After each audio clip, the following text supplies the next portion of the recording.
Hello, and welcome back to another week of the DP World Tour picks and bets. Skylar, Hoke here, Tom Jacobs. How we doing, my friend? I'm good. I'm good. It'd be better if Henny Duplessis could have actually put 4 rounds together instead of two. But impressive all the same. And it just feels like one of those little runs at the moment. But I think now we're in a kind of tournament that we have some data on. We have a decent field, some good odds, and it feels like a proper DP World Tour event as opposed to what we've had over the last few months. So all in all, pretty good, Sky. Yeah, I totally agree. It's actually one where I sometimes wake up on Monday mornings feeling like I can bet, double digit type of guys. We're looking at the field, and I felt really dialed in to really who I was and got there from a decision at the top, and then able to sprinkle some long shots that seemed like we can make some good numbers around. And of course, being back at the Belfry, of course, with as much history as we have here, held Ryder Cups in the past. The last time we did see it, it was the scene of the crime, if we all remember. All these people across the world rooting for Richard Bland getting his first ever victory, and here we are just smashing the souls of myself, Axis, any other Guido, just truthers that are out there.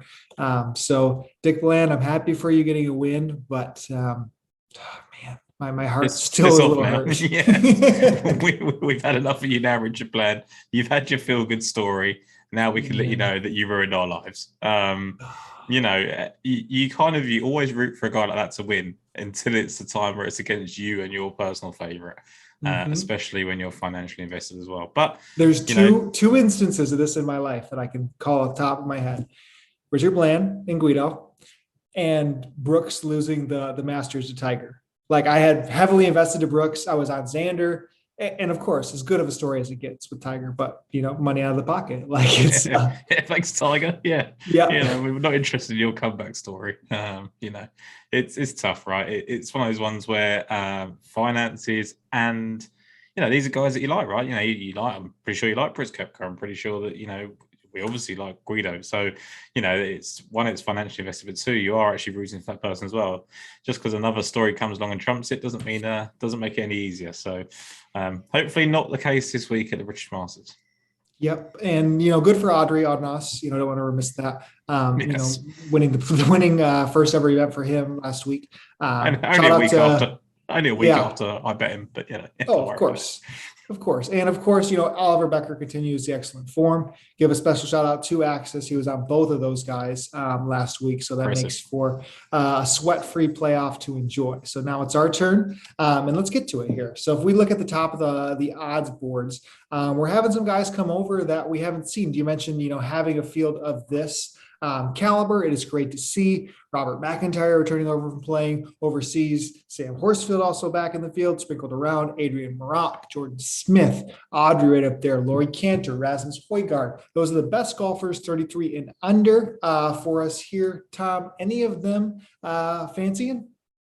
A lot, actually, and it was a really, really difficult decision, and I'm not entirely convinced I'm happy with the one that I've gone with, but I might as well roll straight into that. I've gone with Laurie Cantor, and it's I said last week that I wasn't sure that I could take him because I didn't trust him on a Sunday, and lo and behold, it didn't pan out right. Why am I now taking him at a shorter price in a better field? I think it's just because I think it has to happen. Like, I don't like dealing definitives, that Sky, that it's golf, and it's hard to make that kind of claim, but he's just playing so well, and he just keeps getting himself into the hunt, and his game is so tailored to these golf courses, and I just look at Adrian House and Oliver Becker will break through as well, and when they both do, you think Cantor's probably overdue as well, and we've seen it in the past that people do eventually get through. So I am going to go with him.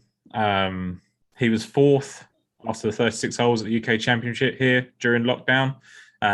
Did finish 28th, which is a bit disappointing. But I just liked how he's responded on social media and stuff. Like, to me, if I was Laurie Cantor, I'd be in hiding right now and just, I'll turn up on Thursday and hope no one notices me for a little while. But he seems to be pretty positive. He's really happy with what he's done in Spain, and I guess that's what keeps him going. The only concern with that is I don't know if he needs to be a bit harder on himself to maybe get over the line. But, it's really hard to tell what spurs you on.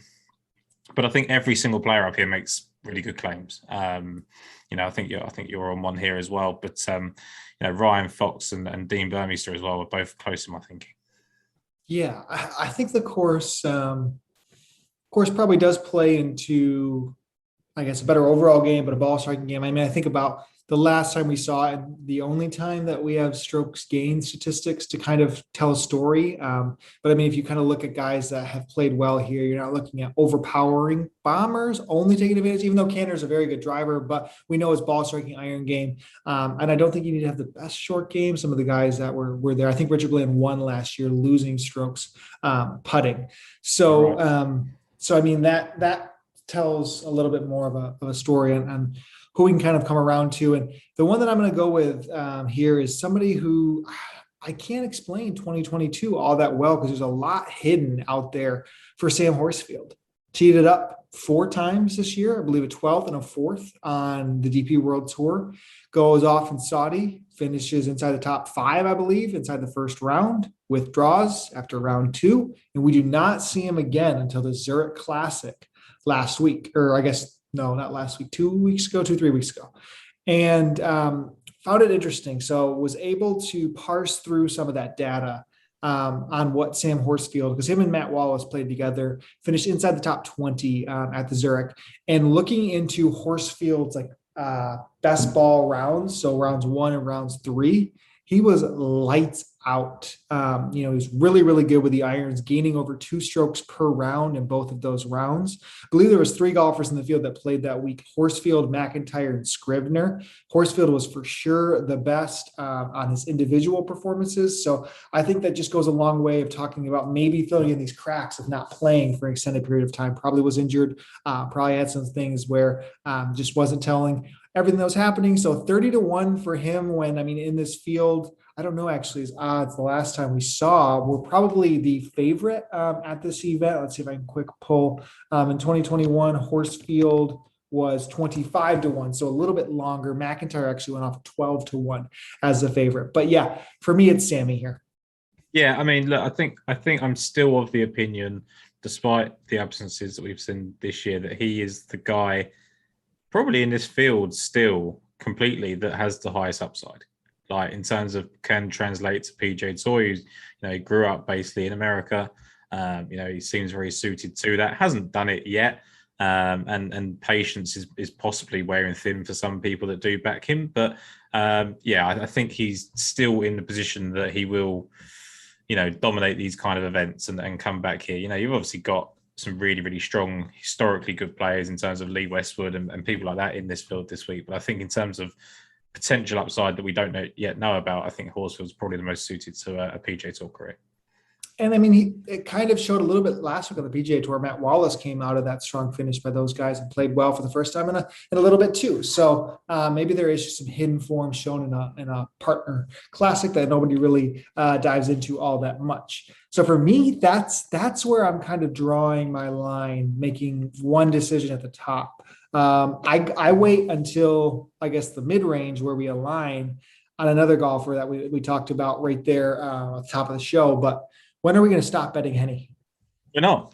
We're just going to keep doing it all the time. They bait us into it, right? Like he opened up at 50-1 this morning, still 40-1 over here on our books. But, 6th, 25th, 27th, 2nd, 3rd, and 6th. It's ridiculous. And yes, he had 2 bad rounds last week, but he just showed on Sunday what he is and where he is in his game right now. He's playing too well to really struggle and miss cuts and things like that. So until that doesn't pay off, I'm just going to keep going there. Do I think it will end? Of course it will. He's not a guy that's going to be able to do this for the rest of the season.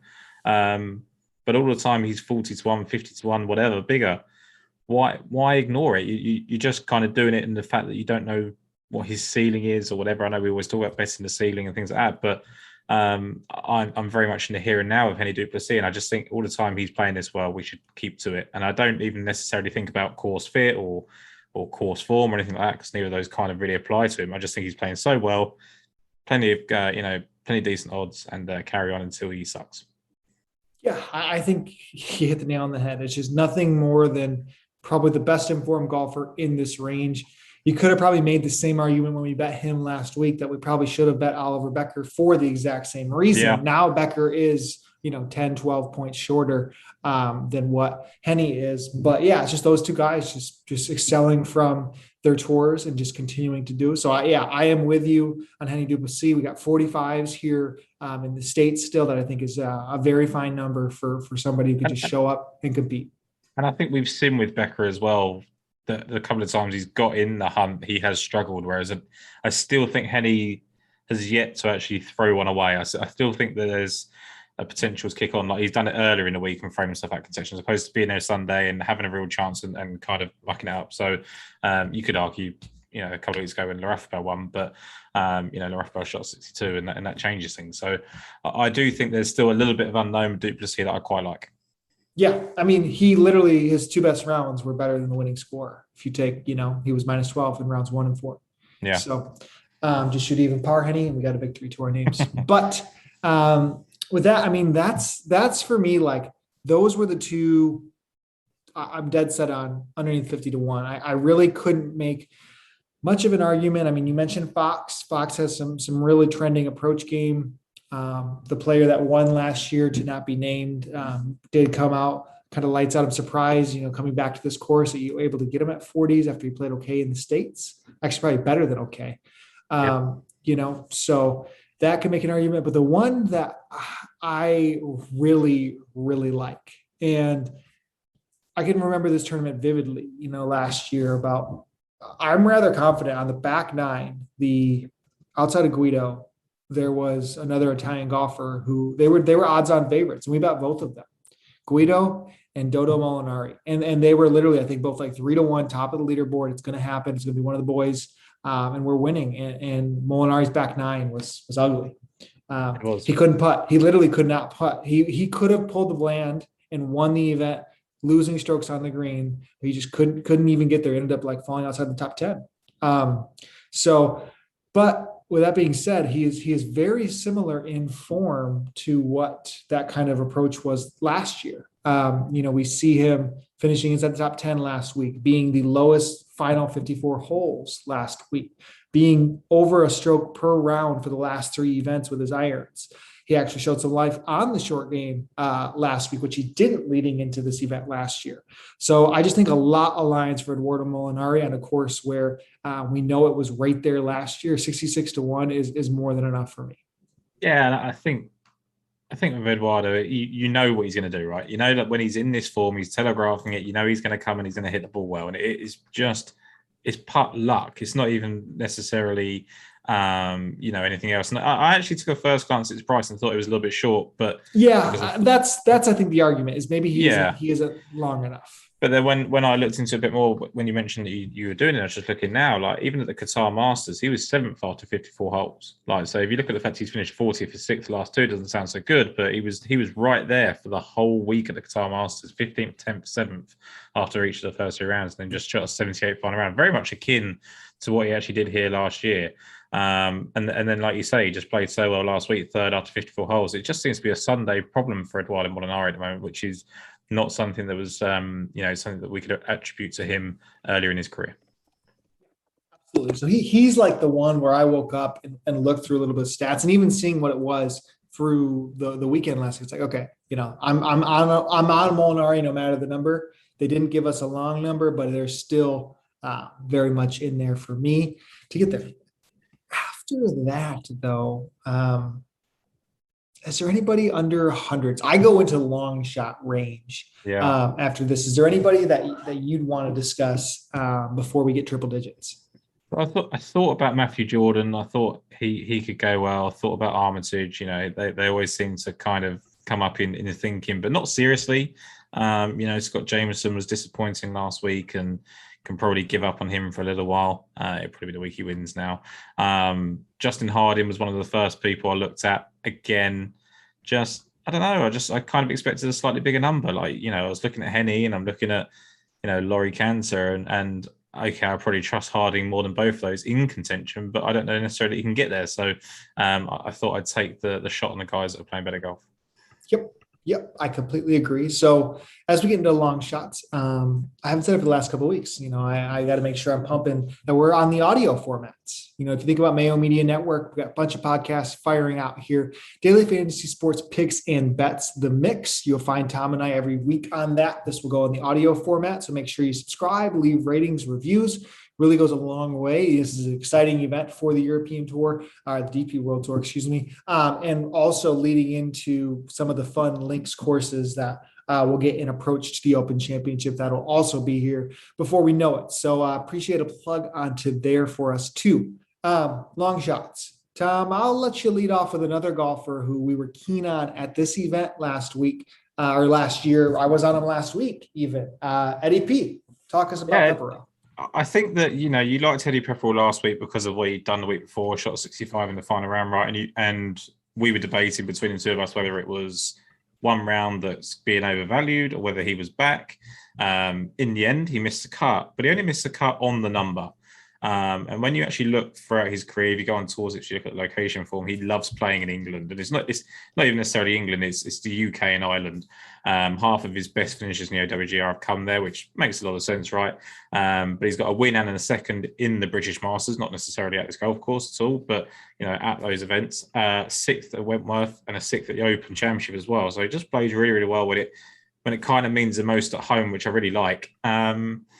He was 11th here last year, but he was actually leading after 54 holes, which I don't actually remember that well. I know you said that we were on him, but I don't even necessarily remember that because I think we just kind of got caught up in so much of what happened on Sunday. But I thought that, he's 140 to 1 over here, not entirely sure what he is over there. But, I just thought that his price hasn't really shifted and it hasn't, whereas like Eduardo Molinari, his price factored into the kind of course form and the event form. I didn't think it necessarily happened to Pepperell. I don't think he kind of got cut for that reason. So I thought it was worth taking a chance that he can kind of bounce back from a bit of disappointment last week and focus on what he'd found good the week before. He's as long as 200 to 1 here in the States. And I think it's brilliant. Yeah, I really do. I like the argument. And I think what we've seen back-to-back Spanish winners winning in the home countries. So you get into a neck of the woods and in certain form might show out. I think that's something to be said on these higher variants, lower talented fields compared to some of the big boy stuff that's out there. So yeah. I do think this was a range that did really call to me. And statistically, the first golfer that stood out to me, Richard Mansell. And I don't really know if I love betting Mansell all that much. He is an infuriating golfer from what he really should step on with. He's Laurie Cantor light in maybe a way, very, very good off the tee. But his irons have shown life now. And I think that's enticing. Didn't have full status. I think he fell down to the Challenge Tour. First Challenge Tour start, he arguably should have won that one, but he's not somebody, he's got a little Sunday scaries in him. But at these prices, I think there is a lot to be said about Mansell just continuing his just ball striking prowess. So he was the first one that stood far and away from me when we got in this range.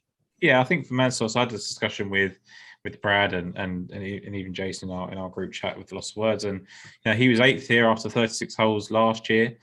He finished 12th on the Belfry on the Challenge Tour event as well. My only thing with Mansell is I just simply don't think he can actually win, and he doesn't even seem to actually pay out in each way either, or a top 5. He just seems to get himself in a position and kind of fall away and finish top 20, top 30. So I would say that was probably the way I would play him. If anything, I'd probably put him in a top 20, top 30 bet. And then, sprinkle the number, the outright, right? There's no reason not to, because he's triple digits. And as I said to you before, you don't really need to consider it when you get to a certain price if you like someone. And I think the Laurie Cantor thing is poignant, because I think that, people would have said the same thing about Laurie Cantor 2 or 3 years ago. And he's probably just that little bit further behind in development. So a top 5 here this week and things can really change. So, yeah, I do like Mansell, and I think that it's a good play. It's a shrewd play. I just would take him in placement markets as opposed to winning. Yeah, I think it's very fair and probably a great explanation of his game. Hmm. For me, I'm going to stick with one more that we talk about here, and it's a golfer who did come off a victory not all that long ago, and now we get more into, I think, a course that I kind of expected him to maybe be shorter on. Maybe the markets didn't react all that much, but we were just barking up the tree on why Ewan Ferguson was a great bet, why he was trending in the right way, why his number made no sense for how close he actually was. He gets a win, then he misses the cut, then he shoots a million on Sunday, but was inside the top 15, I believe, after the third round last week. Yeah. So, and it was doing it with the way that we want it to be done. If we look at, kind of the ball striking numbers. So that to me, I mean, again, Sunday was really, really bad. There was a couple golfers who were right up there who blew it on Sunday. I mean, he shot a 78 after going 71, 70, 70. But I think we should tell a story about his season, and at 150-1, when you're lining up kind of, a first victory, that there's definitely a fall off that happens after that. And there's no excuse. And there's no reason that books need to double the price of really what he was at all that long ago. Yeah, I mean, so look, the two events, I was barking up Ferguson and you were as well, because he was finishing 38th, 60th, 50th, but he was like inside the top 10 after 54 holes, right? And it was the same last week. He was 12th going into the final round, to your point. And it's just simply, you probably get your first win after, trying so hard. And I think you just relax off. Luke Lister's done it on the PGA Tour. And I think, foreshadowing what I'm going to talk about later, I think he might do something this week. But Ewan Ferguson, I'd like to knock out one round each week if I could. And you'd like to do that with every golfer, right? And that would mean you'd be betting a lot of people all the time. But I think there is a high ceiling for Ferguson. We've been talking about him a long time.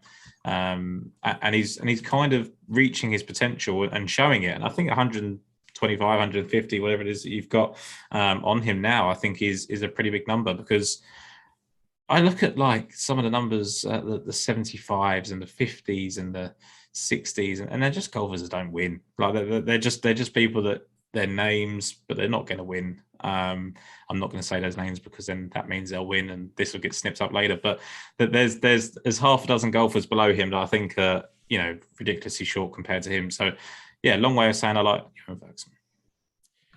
I think it's a good example, kind of talking through him. I've got one final one, but I think you can make a strong argument as you close out your last selection here, because I think he makes some sense. Yeah, so Dave Coupland is someone that he is the epitome of just getting back to home, right? I spoke about Pedro Oriol in Spain last week, and it didn't pan out, but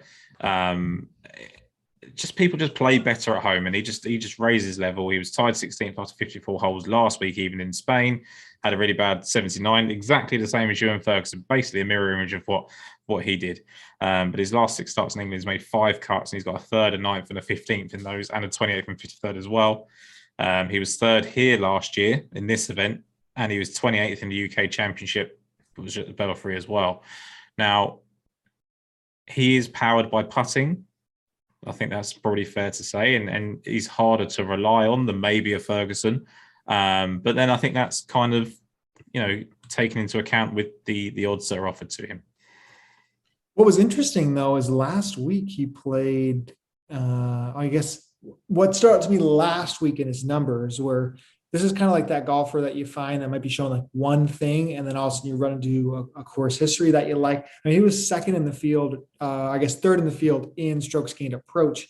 He could not putt at all last week, so completely opposite of his game. But maybe you like to see the irons trending into a course he's shown success on. And he's 300 to 500-1 out there in some books. And it takes the pressure off, like as you say there. And to be honest, I didn't even look that far into his iron numbers because I was a little bit wary about the numbers in terms of the data we've got. But that's so promising, because it means that you don't have to. I don't think necessarily, like you said earlier, Richard Bland won without putting last year, and Molinari could have done.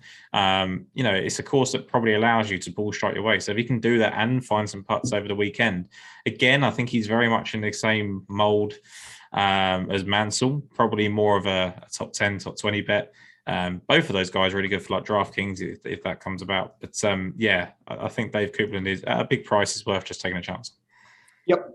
100%. When we talk about the data, though, too, I thought this was really interesting, and I, in one side it tells a story of a golfer, and the other side it tells us the issues of potentially what we ran into the last 2 weeks. No shot tracker, caddies potentially giving numbers that could translate in strokes gained approach. Did you see the strokes gained approach of the leader the last 2 weeks and the numbers that it's shown? Rafael Jacquelin, Yeah, man, and it's absurd numbers.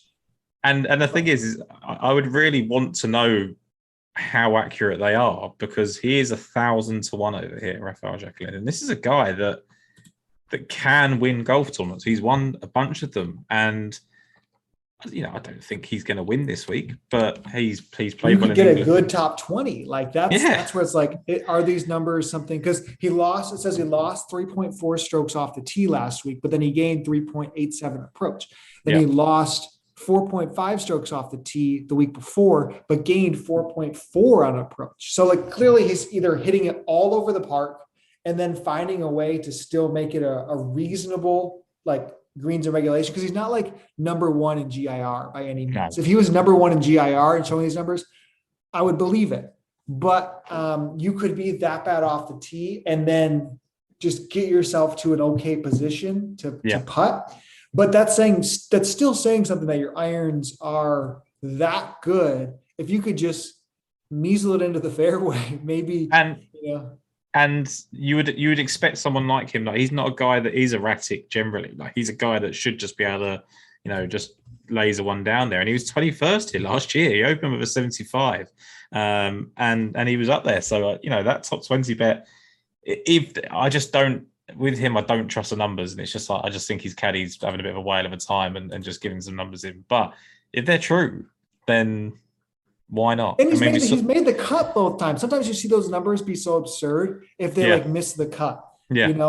Let me try. I'm going to search this live as we go. Well, while you're talking about that, like Thomas Bjorn had like a bit of a renaissance last week. Like, you see these players that can just come back, and especially on a technical golf course like the Belfry, like he can just plod his way around and get, inside that kind of top 10, top 12. And I just think that's what you're looking at. I mean, look, last year, Chris Wood was in terrible form, managed to finish inside the top 11.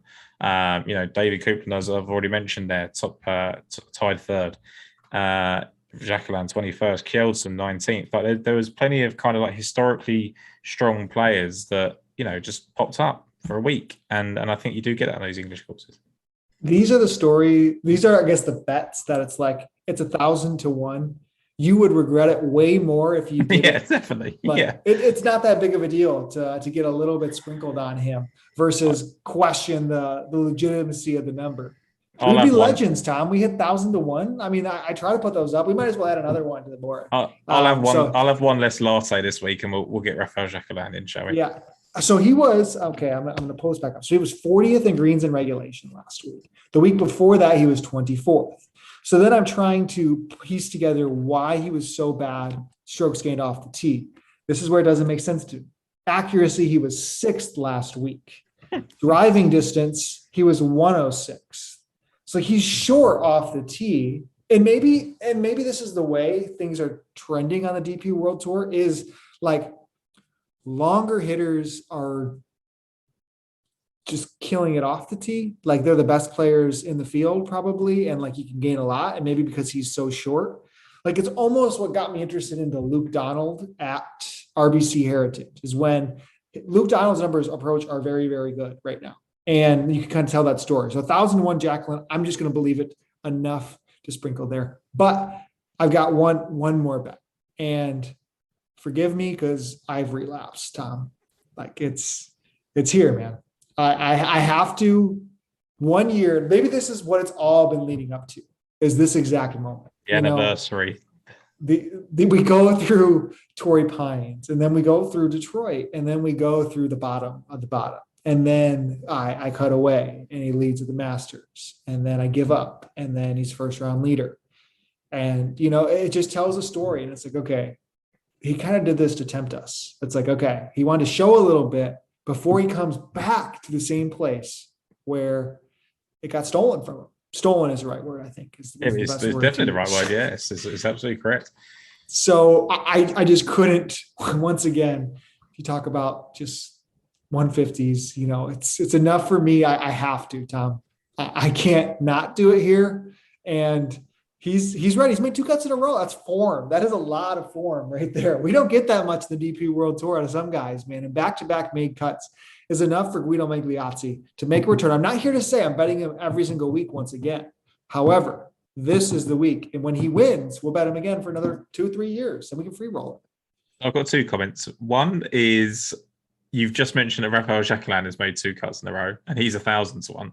So just want to put that in context. But 2, if Guido wins, let's hope it's just over Richard Band's lifeless soul on 18, where he is just absolutely buried him after a 60-foot putt on the 7th playoff hole of the week. Don't bring up the 60-foot putt, because last time that's what he had on 18, and he probably hit it 100 feet, and it hit the pin, and then he got lucky that he but that one's going close. It's going in. This time it's going in, and Richard Bland is just going to collapse in a heap a year after thinking he can defend his British Masters. Now, Richard, if you're out there and you're listening, we like you. We love you, but not this time.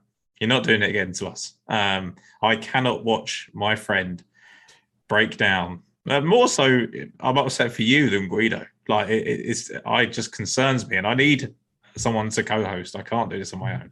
I think Guido is still just living his best life. I don't think he's got a stress in the world. He does not. He doesn't care. Things. We care more than he does. We are so much more invested in Guido Migliozzi than Guido is. Couple of names before we kind of sign off that I thought maybe you might have been interested in. Yannick Paul and Lucas Nemeth. I thought potentially would have been on your cards this week and maybe in that kind of place of man. So I just think they're hitting the ball nicely.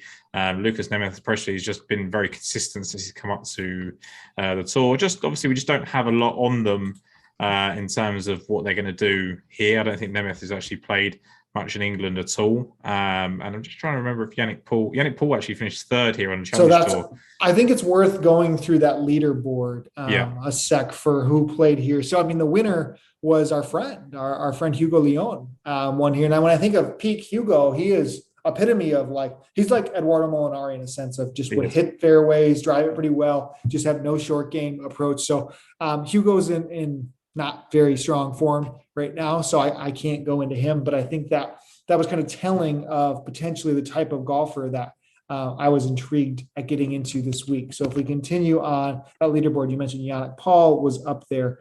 Here's a load in for me. So Oliver Becker was 2nd that week. Yep. Okay. The concern with me is that 72 on the final day, lost by 1. Like that, and that was on the Challenge Tour, right? And that kind of tells me a little bit, not necessarily, it could be a positive the way he's playing. And then Gouvier and Yannick Paul, ended off the top 4 there.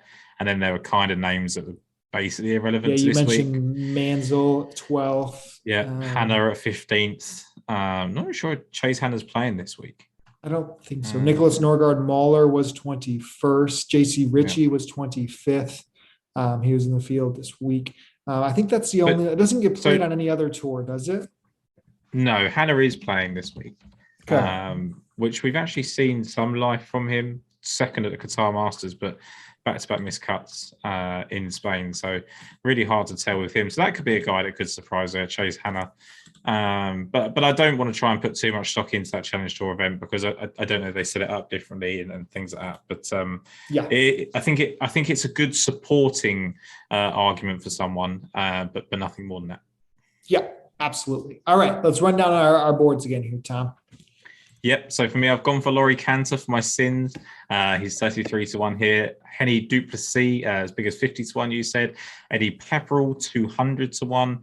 David Coupland, whatever you can get, 300 to 1 and bigger. I really like him, especially in the kind of top 10, top 20 markets. And I think we're just going to do it, right? We're going to skip the coffee one day and have Rafael Jacqueline at 1,000 to 1.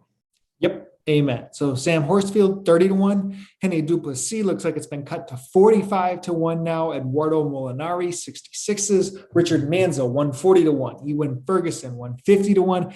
Guido Migliozzi, 150 to 1. And Rafael Jacqueline, 1,000 to 1. Man, let's just run the board, Tom. Last year, this event, we had 3, if not 4 guys in contention going into Sunday. I felt so dialed in to the event. Sunday just didn't pan out like we wanted it to. And this year, it is going to. I have that feeling for us. I think so. And I think I struggled with my selection selection. I think it was actually because it's been a holiday over here today, and I've actually had more time, and I think it was a little bit of like paralysis by analysis and that kind of thing. Yeah. But I love how confident you are in your picks. I do still believe that Henny Duplessis is our guy for the moment. And if Raphael Jacquelin makes us happy, then we'll go to France to celebrate. Hey, amen. I will see you there. Appreciate all you guys. You're welcome to join when we cash some big tickets this week. Thank you as always for the support, and we'll see you next week.